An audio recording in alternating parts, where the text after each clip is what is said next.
সহজে গোলাপ ফুল আঁকার জন্য প্রথমে এরকম জিলাপির মতো করে 3টা প্যাচ দিন।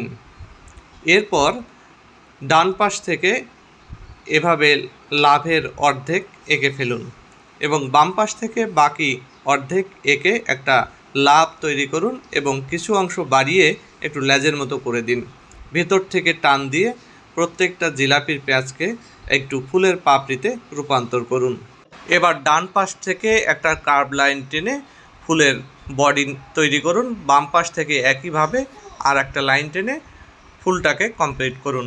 এবার ফুলের বোটা টানার জন্যে স্টারের মতো করে আমরা ফুলের পাতায় যে ছোট পাপড়ি থাকে সেটা এঁকে দিতে হবে। এবার এঁকে দিন একটা স্টিক, 2টো লাইন টেনে দিন নিচ থেকে এভাবে এবং সেখানে কিছু কাটা দিয়ে দিন।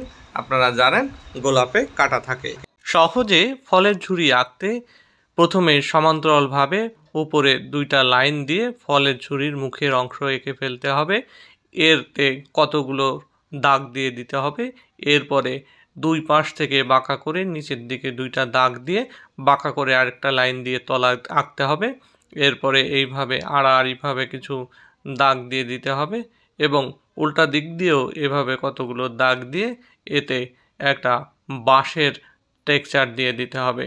এরপরে উপরে প্রথমে মাঝখানে একটি আনারস এভাবে এঁকে দিতে হবে। আনারসের গায়ের যে দাগগুলো সেগুলো দিয়ে উপরে পাতা এঁকে দিতে হবে। এই পাতাগুলো খুব সহজে এভাবে হয়ে যাবে। পাতার নিচে আরও 2টা দিয়ে দিলাম।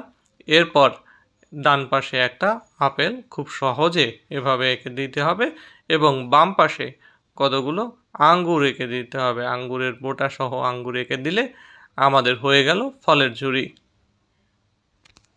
সহজে ময়ূর আঁকার জন্য আমার মতো 6 এবং 4 ব্যবহার করে তোমরা এটাই সহজে আঁকতে পারো। এবার 6-এর উপরের অংশে মাথা এবং এর গলাটা এভাবে আঁকতে হবে।